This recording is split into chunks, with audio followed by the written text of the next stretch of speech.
Guys, welcome back to book talks. आज की video में हम कंटिन्यू करने वाले हैं द अल्केमिस्ट की स्टोरी। लास्ट वीडियो में हमने बुक की बिगनिंग और प्रोलॉग समझा था और आज हम उसके आगे की जर्नी एक्सप्लोर करेंगे। तो चलिए बिना टाइम वेस्ट किए स्टोरी को कंटिन्यू करते हैं। इस पैराग्राफ में बताया गया है कि लड़के का नाम सेंटियागो है। शाम हो रही होती है जब सेंटियागो अपनी भेड़ों के झुंड के साथ एक पुराने और छोड़े हुए चर्च तक पहुंचता है।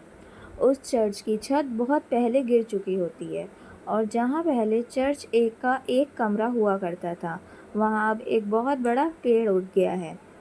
सेंटियागो डिसाइड करता है कि वो रात वहीं गुजारेगा। सबसे पहले वो अपनी सारी भेड़ों को चर्च के टूटे हुए गेट से अंदर ले आता है। फिर वो गेट के आगे लकड़ी के पत्ते प्लैंक्स रख देता है ताकि रात में कोई भेड़ बाहर ना चली जाए। उस जगह पर भेड़िया नहीं होते, लेकिन एक बार रात में भेड़ भटक गई थी और सेंटियागो को अगले पूरे दिन ढूंढना पड़ा था, इसलिए अब वो ज़्यादा सावधान रहता है। फिर सेंटियागो अपनी जैकेट से ज़मीन साफ करता है और वहीं लेट जाता है। जिस बुक को वो अभी पढ़ कर ख़त्म कर चुका होता है, उसे वो तकिया बना लेता है। वो सोचता है कि अगली बार उसे थोड़ी मोटी बुक्स पढ़नी चाहिए, क्योंकि वो ज़्यादा दिन चलती हैं और तकिए के लिए भी ज़्यादा कंफर्टेबल होती हैं। जब वो सुबह उठता है तब भी अंधेरा होता है। वो ऊपर देखता है और टूटी हुई छत से आसमान के तारे दिखाई देते हैं। वो सोचता है कि काश वो थोड़ी देर और सो पाता। उस रात उसने वही सपना देखा था जो एक हफ्ते पहले भी उसने देखा था, लेकिन फिर से सपना ख़त्म होने से पहले ही उसकी आँख खुल गई। फिर सेंटियागो उठता है, अपनी लकड़ी की लाठी क्रुक उठाता है और सो रही भेड़ों को जगाने लगता है। उसने नोटिस किया था कि जैसे ही वो उठता है, उसकी ज़्यादातर भेड़ें भी उठने लगती हैं। उसे लगता है कि कोई अजीब सी एनर्जी उसकी ज़िंदगी को भेड़ों की ज़िंदगी से जोड़ रही हो। पिछले 2 सालों से वो इन्हीं भेड़ों के साथ रह रहा था। उन्हें अलग अलग जगहों पर ले जाकर खाना और पानी ढूंढता था। वह धीरे से कहता है, ये भेड़ें मेरी आदत बन चुकी है, इन्हें मेरा रूटीन पता है। लेकिन फिर वो थोड़ी देर सोचता है और रियलाइज़ करता है कि शायद उल्टा भी हो सकता है। शायद वो खुद की भेड़ों के रूटीन की आदत हो गई हो, यानी अब उसकी ज़िंदगी और भेड़ों की ज़िंदगी एक दूसरे से जुड़ सी गई है। जब सेंटियागो अपनी भेड़ों को जगाता है तो कुछ भेड़ें जल्दी उठ जाती हैं, लेकिन कुछ को उठने में थोड़ा टाइम लगता है। तब सेंटियागो अपनी लाठी क्रूक से उन्हें हल्का सा धक्का देता है और एक एक भेड़ को नाम से बुलाता है। सेंटियागो हमेशा से मानता था कि उसकी भेड़ें उसकी बातें समझ सकती हैं, इसलिए कभी कभी वो उन्हें अपनी बुक से कुछ पार्ट्स पढ़कर सुनाता था जो उसे बहुत इंटरेस्टिंग लगे होते थे। कभी वो उन्हें बताता था कि एक शेफर्ड की ज़िंदगी में कभी कितना अकेलापन होता है, कभी कितनी खुशी मिलती है जब वो खेतों और पहाड़ों में घूमता था। कभी कभी वो उन्हें उन गांव की बातें भी बताता था जहां से वो गुजरता था और वहां उनसे क्या क्या देखा। लेकिन पिछले कुछ दिनों से वो भेड़ें सिर्फ एक चीज़ के बारे में बात कर रहा था, कि एक लड़की के बारे में। वो लड़की एक व्यापारी की बेटी थी जो उस गांव में रहती थी।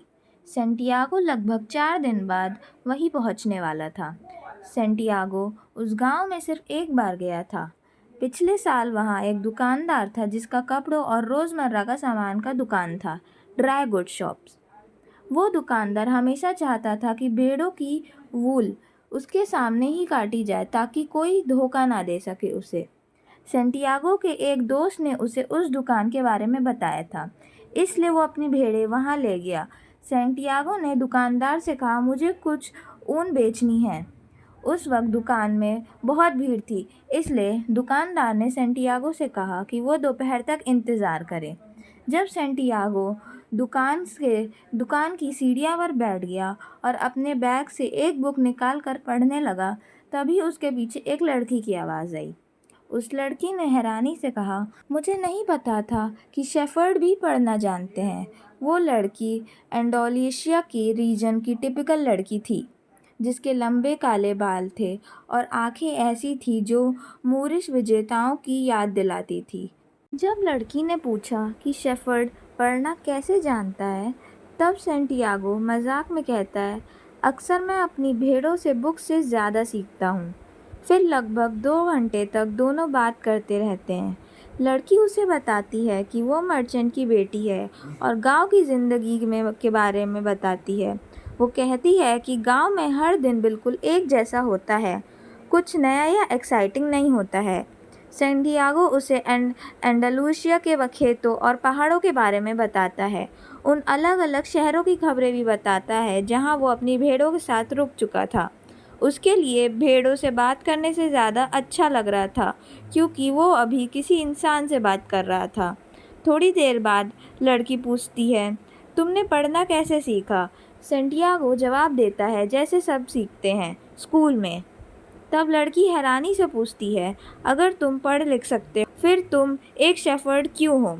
इस सवाल पर सैंटियागो थोड़ा उलझन में पड़ जाता है। ऐसा जवाब देता है जिससे वो उसके सवाल को सीधा जवाब ना देना पड़े। उसे लगता है कि लड़की शायद उसकी बात समझ नहीं पाएगी, क्योंकि उसकी ज़िंदगी गांव में ही बीती है और उसने दुनिया नहीं देखी है। फिर भी सैंटियागो अपनी यात्राओं की कहानियाँ सुनाता रहता है।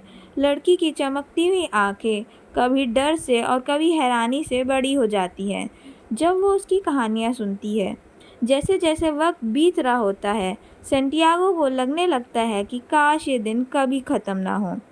वो चाहता है कि लड़की का पिता दुकान में बिजी रहे और उसे 3 दिन तक इंतज़ार करना पड़े, ताकि वो लड़की के साथ और बात कर सके। उस वक्त सैंटियागो को एक नई फीलिंग महसूस होती है, उसने पहले कभी नहीं की। एक एक ही जगह हमेशा रहने की इच्छा। उसे लगता है कि अगर वो इस काले बालों वाली लड़की के साथ रहे तो उसकी ज़िंदगी बिल्कुल अलग और खुश हो सकती है। लेकिन थोड़ी देर बाद मर्चेंट आ जाता है। वो सैंटियागो से कहता है, 4 भेड़ों की ऊन काट दो। सैंटियागो ऊन काट देता है। मर्चेंट उसे ऊन के पैसे दे देता है और कहता है, अगले साल फिर वापस आना। इसी तरह सैंटियागो की उस लड़की से पहली मुलाकात ख़त्म हो जाती है, लेकिन वो लड़की उसके दिमाग में रह जाती है। अब सैंटियागो को सिर्फ 4 दिन बाद उसी गांव वापस जाना था जहां वो पिछले साल मर्चेंट की बेटी से मिला था। इस बात से वो एक्साइटेड भी था और थोड़ा बेचैन भी। उसे लग रहा था कि शायद वो उसे भूल चुकी होगी, क्योंकि बहुत सारे शेफर्ड उस गांव से गुजरते हैं और अपनी ऊन बेचने आते हैं। वो अपनी भेड़ों से कहता, कोई बात नहीं, मुझे भी और जगहों पर लड़कियां मिल सकती हैं। लेकिन दिल के अंदर वो जानता था कि ये बात सच में मैटर करती है। वो सोचता है कि शेफर्ड्स, समुंदर में काम करने वाले लोग और घूम घूम कर सामान बेचने वाले लोग, सबकी ज़िंदगी ऐसी होती है। कभी ना कभी उन्हें किसी शहर में ऐसा इंसान मिल ही जाता है जो उन्हें आज़ाद घूमने की ज़िंदगी भुला दे। सुबह हो रही होती है और सैंटियागो अपनी भेड़ों को सूरज की तरफ ले जाता है। वो सोचता है कि भेड़ों को कभी कोई फैसला नहीं लेना पड़ता, इसलिए वो हमेशा उसके पास रहती हैं। भेड़ों को सिर्फ खाना और पानी की चिंता होती है। जब तक सैंटियागो उन्हें अंडालुसिया के सबसे अच्छे चारागाह ढूंढ कर देता रहेगा, तब तक वो उसके साथ खुश रहेंगी। उनकी ज़िंदगी हर दिन बिल्कुल एक जैसी होती है। सुबह से शाम तक उन्होंने कभी कोई किताब नहीं पढ़ी, और जब सैंटियागो उन्हें शहरों की बातें बताता है तो वो उसे समझ भी नहीं पाती। उन्हें बस खाना और पानी मिल जाए, वही उनके लिए काफ़ी है। बदले में वो सैंटियागो को ऊन देती हैं, उसका साथ देती हैं और कभी कभी अपना मांस भी। सैंटियागो एक अजीब सी बात पूछता है और सोचता है कि अगर आज वो दरिंदा बन जाए और एक एक भेड़ों को मारना शुरू कर दे, तो भेड़ों को कब तक पता भी नहीं चलेगा, जब तक झुंड की ज़्यादा भेड़ें मर ना जाएं। वो सोचता है कि भेड़ें उस पे बहुत ज़्यादा भरोसा करती हैं, और जब अब उन्होंने अपनी खुद की सोच और इंस्टिंक्ट्स पर भरोसा करना लगभग छोड़ दिया है, क्योंकि सैंटियागो ही उन्हें खाना पानी तक ला के देता था। अपने ही थॉट्स पर सैंटियागो थोड़ा हैरान हो जाता है। वो सोचता है कि शायद वो पुराना चर्च जिसके अंदर से पेड़ उग गया था, उसे थोड़ा डरावना या भूतिया हो, क्योंकि वही जगह थी जहाँ उसने 2 बार सपना देखा था और अब वो अपनी भेड़ों पर गुस्सा महसूस कर रहा था। तो ये था द अल्केमिस्ट का पार्ट 1। इसके आगे की स्टोरी हम नेक्स्ट वीडियो में कंटिन्यू करेंगे। So stay tuned, stay connected. Video पसंद आई तो लाइक करो और चैनल पे न्यू हो तो सब्सक्राइब करना मत भूलना। Thanks for watching, bye.